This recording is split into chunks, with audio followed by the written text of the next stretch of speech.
보이는 고민상담소, 보육과 노무 사이, 3부, 휴식.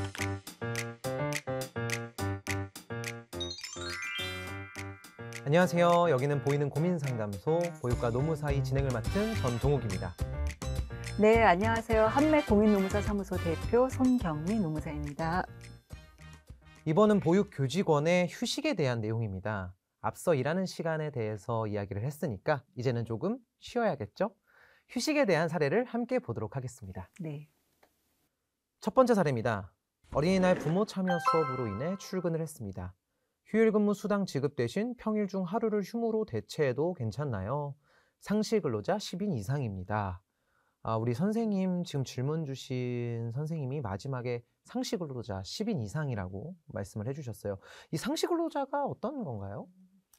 상시 근로자 수를 굳이 따지는 이유는 상시 근로자 수에 따라서 법이 적용되는 것도 있고 안 되는 경우도 있고 이런 문제 때문에 그러는데요. 말 그대로 상시적으로 고용되어 있는, 사용되어 있는 근로자 수를 말하는데, 그러기 위해서는 근로자가 또 뭔가라고 아셔야 될 것 같죠. 굳이 근로자가 뭔가를 이렇게 알아야 되나? 당연히 근로자는 근로자지라고 하실 수 있는데, 우리 근로기준법은 이렇게 정의하고 있습니다. 근로기준법 제2조 정의 1항에 따르면은 근로자란 직업의 종류와 관계없이 임금을 목적으로 사업이나 사업장에 근로를 제공하는 사람을 말합니다. 어린이집의 경우에는요, 담임교사, 대체교사, 보조교사, 연장보육 담당교사, 또 야간 연장보육교사, 조리사, 사무원, 행정원, 운전기사, 간호사 등이 여기에 해당되겠죠. 그럼 이제 어린이집에서 상시 근로자 수를 어떻게 산정하는지 그 방식을 살펴볼게요. 상시 사용하는 근로자 수는요, 해당 사업 또는 사업장에서 법 적용 사유 발생일 전 1개월 동안 사용한 근로자의 연인원을 같은 기간 중에 가동일수로 나누어서 산정합니다. 예를 들어서요, 법을 적용해야 하는 발생일이 2000 몇 년도 9월 15일이면 산정기간이 1개월 전인 8월 15일부터 9월 14일, 이 1개월 동안 사용한 근로자의 연인원이 132명이고 산정기간 중에 가동일수가 24일인 경우라고 하면요, 상시 근로자 수는 132명 나누기 24, 이렇게 해서 5.5명이 됩니다. 그래서 이 사업장은 그 문제에 대한 사유 발생을 기준으로 해서 판단해 봤을 때 5.5명, 5인 이상이 되는구나, 이런 판단들을 하게 되는 거죠. 그러면 앞에서 궁금해 하시는 그 문제로 다시 한번 돌아볼게요. 제가 질문 내용을 보니까 공휴일에 부모 참여 수업을 했단 말이에요.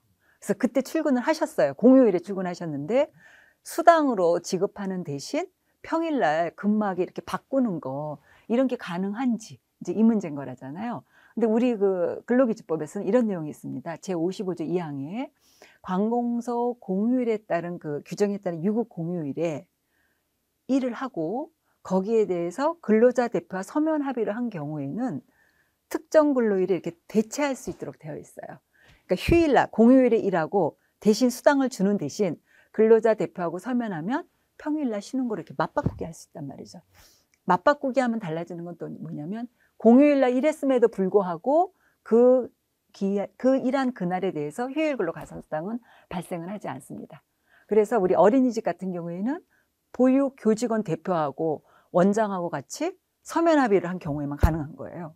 중요한 거는 개별적으로 저 그렇게 할게요라는 개인적으로 동의한 것이 아니라 보육 교직원 대표와 어린이집 대표의 서면 합의가 있으면, 이런 절차적으로 갖춰졌을 때만 휴일 근로 가산수당을 지급하지 않고도 맞바꾸기를 할 수 있는 거죠. 이런 절차를 제대로 갖췄을 때만 가능하다. 이걸 꼭 기억하셔야 됩니다. 근데 이제 이런 경우가 있겠죠. 지금 말씀드린 건 공휴일이에요. 우리가 어린이날 같은 공휴일인데, 공휴일 말고 일요일도 있을 수가 있잖아요. 일요일이나 토요일 날 행사가 있는 경우가 있을 수 있습니다. 그러면 토요일 날 행사를 하고 평일 날 쉬게 하는 경우도 있을 수 있겠죠. 근데 그 경우에 있어서도 이 경우도 어떤 절차가 있어요. 원장님이 휴일 날 나와서 우리 행사 준비하고 평일 날 쉬세요, 본인이 그렇게 하라 그래서 네, 이렇게 되는 문제가 아니라는 거예요. 왜냐하면 휴일 근로 가산수당 문제까지 발생할 수 있기 때문에 그런 거거든요. 그래서 따로의 절차가 있는데, 그게 뭐냐면 취업규칙이나 근로계약서에 우리 사업장은 그렇게 할 수 있습니다 라고 미리 알려줘야 돼요. 그런 규정이 있어야 돼요. 그래야지만 마음의 준비를 하죠. 내가 결혼식이 있더라도 우리 사업장은 이런 제도로 운영하니까 일단 동의를 하면 여차하면 나는 휴일날 일하고 평일날 쉴 수 있는 이런 제도가 있구나 이렇게 알 수 있단 말이죠. 그래서 또 하나 요건이 뭐냐면 24시간 전에 나의 동의가 필요합니다. 그런 규정도 있어야 되고 내 동의도 필요한 거예요. 왜냐하면 내가 동의해야지 그렇게 하는 거지. 안 그러면 결혼식장 갈 것도 못 가게 되는데 걷다가 휴일 근로 가산수당도 못 받으면서 내가 그렇게 일할 필요 없는 거죠. 어찌 보면. 그렇기 때문에 24시간 전에 나의 동의를 받아야 됩니다. 그래서 이런 절차를 갖췄을 때만 맞바꾸기가 가능한 거죠. 그거는 이제 아까 앞서의 공휴일을 평일 근로일과 대체할 때도 법에는 근로자 대표와 서면 합의를 해야 된다라는 규정은 있지만 뭐 24시간 전에 동의를 받아야 된다. 여기까지는 되어 있진 않아요. 그렇지만 믿음이잖아요. 서로가 이렇게 배려고 이러이러하니까 24시간 전에 미리 얘기해서 그날 나와서 일하고 평일날 쉬시는 게 어떤지 동의를 얻는 것이 맞겠죠. 이렇게 하면은 대체가 가능합니다. 다음 사례입니다. 올해부터 근로자 5인 이상 근무하는 어린이집은 공휴일에 대해 연차 휴가로 대체하는 것이 안 된다고 알고 있습니다. 그럼 근로자 5인 미만인 어린이집은 공휴일을 연차로 대체해도 괜찮나요? 합의서를 써야 한다고 들었는데 합의서에 꼭 포함되어야 하는 항목은 무엇인가요? 연차 휴가로 대체하는 것이 이제 안 된다고 저도 알고 있거든요. 그럼 5인 미만 어린이집은 어떻게 해야 되는 걸까요? 그 상시적으로 일하시는 분이 5인 미만일 경우에는 그 연차휴가 제도도 그렇고 공휴일을 유급으로 하는 그 규정도 강제적으로 반드시 지켜야 되는 규정은 아닙니다. 그렇지만 그 사업장 내에서 뭐 근로계약이라던가 취업규칙으로 그래서 일종의 재량이죠. 원장님 재량으로 이렇게 그 적용하기로 정하였다라고 한다면 유급휴가 제도가 적용될 수 있는 거죠. 그래서 5인 미만이라 하더라도 연차휴가 제도가 적용될 수 있는데 근데 문제는 그 연차휴가를 근로일과 대체하기 위해서는 근로자 대표하고 서면 합의를 해서 대체할 수 있습니다. 근데 그렇다 하더라도 근로일에만 대체가 가능한 거예요. 그 휴일이 유급휴일이 워낙 휴일인 경우에는 대체가 가능하지 않습니다. 그래서 근로일에 한해서만 근로자 대표하고 서면 합의를 해서 대체할 수 있다. 이렇게 보시면 됩니다. 그리고 대체하고자 하는 그 서면 대표하는 근로자 대표하고 서면 합의할 때 그 합의서에는 근무할 근로일과 대체할 공휴일이 명시가 되어져야 되겠죠. 근로일일 경우에 한해서 네. 대체가 가능하다. 네. 네, 다음 사례로 넘어가 보도록 하겠습니다.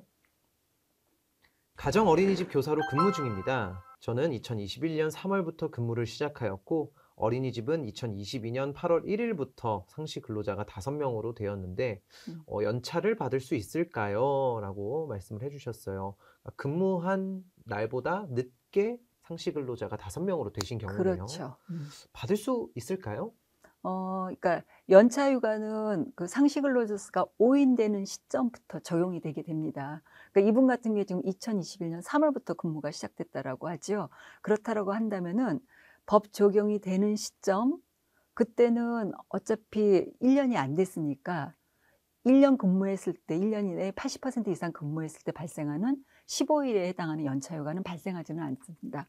그렇지만 법 적용되는 시점 전달에 개근해서 발생하는 연차, 1개월 개근했을 때 발생하는 하루씩의 연차는 발생할 수 있는 거죠. 그래서 지금 사례에서 보면은 2022년 8월 1일이라고 하셨는데 2022년 8월 1일부터 8월 달에 개근했을 때 발생하는 9월 1일에 발생하는 연차 1개 이런 식으로 매월 발생하는 연차는 그 이후에 발생을 하고요.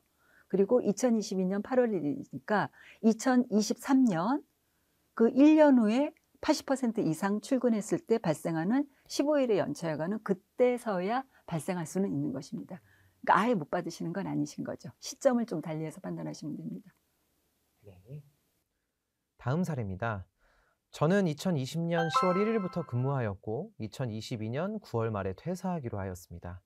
21년 10월 1일에 15개 연차휴가를 받았는데 퇴사 전까지 근무한 것에 대해서도 연차휴가를 받을 수 있을까요? 네, 지금 연차휴가에 대해서 계속 사례가 올라오고 있는데요. 이런 상황도 연차휴가를 받을 수 있는 걸까요? 그러니까 근로기준법에서는 1년간 80% 이상을 출근했을 경우에 이제 연차휴가가 발생하도록 되어 있는 거죠. 그래서 이제 지금 같은 경우에 지금 9월 말에 10월 1일부터 근무해서 9월 말에 퇴사하시는 경우시라고 하거든요. 1년만 근무하셔서는 연차휴가 발생하는 것이 아니라 1년하고 하루를 더 근무해서 그 기간이 확보가 됐을 경우에만 연차휴가가 발생을 합니다. 그래서 9월 30일까지만 근무하셨다라고 하면 사실상 연차휴가는 발생하지 않고요. 이분이 하루 더 10월 1일 하루 더 근무하셨을 때 그때 15개 연차휴가가 발생되는 걸로 보시면 됩니다. 네, 다음 사례입니다. 1일 4시간 근무하는 어린이집 보조교사입니다. 보조교사는 연차가 없나요? 네, 이렇게 짧게 근무하시는 우리 보조교사님도 계시고 아니면 다른 보육교직원 분들도 계시는데 우리 이런 분들은 연차가 없는 걸까요? 그렇진 않고요.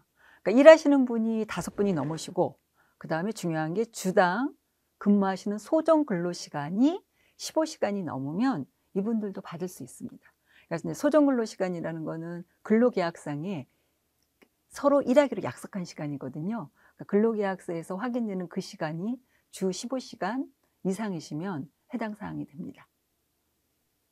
15시간 이상 일주일에 뭐 4시간을 일하셔도 예. 3시간을 일하셔도 그러면 15시간이 15시간이 넘으면 넘으면 되는 거네요. 네네. 그래서 2022년 보육사업 안내에서도 보조교사분들이 주 15시간이 넘으면 연차 수당을 지급받을 수 있고 연차휴가 제도를 누리실 수 있으니까 인건비 산정에서도 충분히 이 부분을 반영하도록 안내되고 있습니다. 다음 사례입니다. 1일 3시간 근무하는 조리사입니다. 3시간 근무하는 조리사는 근무 시간이 짧아 휴가를 쓸 수 없다고 합니다. 맞나요? 라고 사례를 주셨어요. 방금 네, 3시간 예, 맞아요. 네, 말씀을 드렸는데 3시간 이제 근무하신다 하더라도 주 15시간이 넘으면 당연히 5인 이상 근무하는 사업장에서 그렇게 일을 주 15시간 이상 근무하시는 경우에는 연차휴가가 발생한다고 보시면 됩니다. 일단 주 15시간이 그렇죠. 중요하네요. 예. 네, 받으실 수 있다고 합니다. 다음 사례입니다.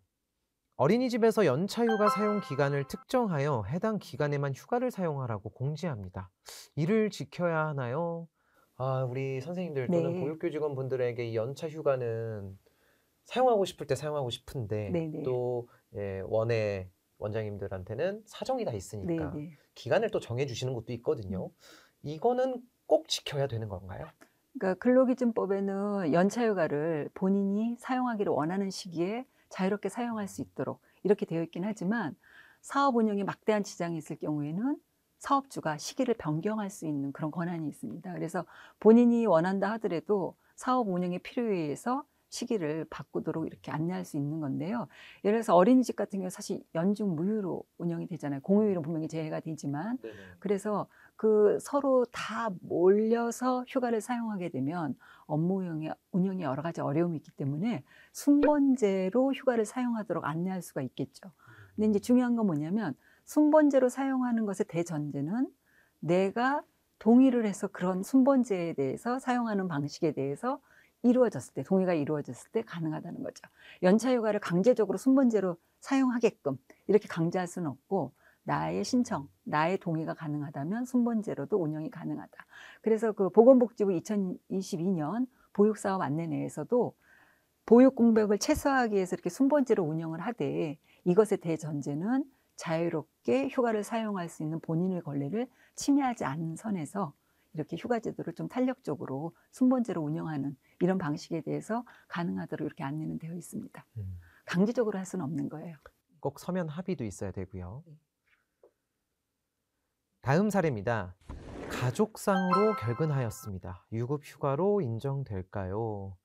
네, 또 안타까운 이 조사로 인해서 결근을 하시는 분들도 계시는데 또 이게 유급 휴가로 요구를 하기에도 좀 애매해요. 그렇죠? 힘든 상황임에도 불구하고 이런 거는 어떻게 저희가 판단을 하면 되나요? 근로기준법에는 이제 연차휴가 같은 경우에는 법정휴가이기 때문에 반드시 부여해야 되는 휴가지만 사실 경조사휴가는 좀 그렇지가 않거든요. 그래서 경조사휴가 같은 경우에는 이제 10인 이상 사업장 같은 경우에 이제 취업규칙이 있어요. 그러니까 사업장에서 만든 규정이죠. 그 규정에 경조사 휴가에 대해서 정하고 있다면 그 규정에 따라서 부여하면 되죠. 약속을 지켜야 되니까. 근데 뭐 취업규칙에 경조사 휴가에 대한 규정이 없다 그러면 사업자가 반드시 부여할 의무가 없는 거겠죠. 근데 만약에 10인 미만 사업장, 취업규칙이 없는 사업장이라고 한다면 뭐 복무 규정이나 자체 규정이 또 있을 수 있겠죠. 또 뭐 근로계약서라든가 이 내용을 한번 그 근로계약서에 어떤 내용인지 한번 확인해 보실 필요가 있습니다. 그래서 그 근로계약서라든가 자체 규정에 경조사 휴가에 대한 내용이 있다라 그러면 약속은 지켜야 되니까 반드시 경조사 휴가를 부여해야 되겠죠. 네, 지금까지 보이는 고민상담소 보육과 노무 사이 그 세 번째 시간이었죠. 휴식에 대해 알아보았습니다. 우리 청취자 여러분들은 어떠셨나요?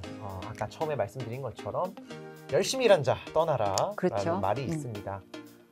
휴가의 사용에 대해서도 우리가 잘 또 한 번 더 생각을 해봐야 되고 또 상호 간의 합의를 또 배려를 통해서 서로 존중해줘야 된다는 게 중요하다고 생각이 듭니다. 네, 네. 그런가요? 예. 그 말씀하셨듯이 열심히 일한 자 떠나라. 그러니까 열심히 일하려면 그만큼 충전할 수 있는 시간이 필요하죠. 그래서 연차휴가 맞습니다. 에너지를 충전할 수 있는 좋은 기회고요. 법적으로 보호받을 수 있는 제도이니까 확실히 휴가가 또 우리 교직원 분들도 사용할 수 있도록 이렇게 안정적인 제도가 마련되어 있었으면 좋겠습니다. 우리 교육교직원 선생님들께 많은 도움이 되셨기를 바라면서요. 인사노무와 관련해서 우리 경기도 육아종합지원센터에서는 상담소를 운영하고 있습니다. 네, 지금 보이는 이 전화번호로 문의 주시면 익명으로도 상담이 가능하니까요. 주저하지 마시고 꼭 많은 이용 부탁드리겠습니다. 그럼 지금까지 함께해 주셔서 대단히 감사합니다. 다음 시간에 만나겠습니다. 네.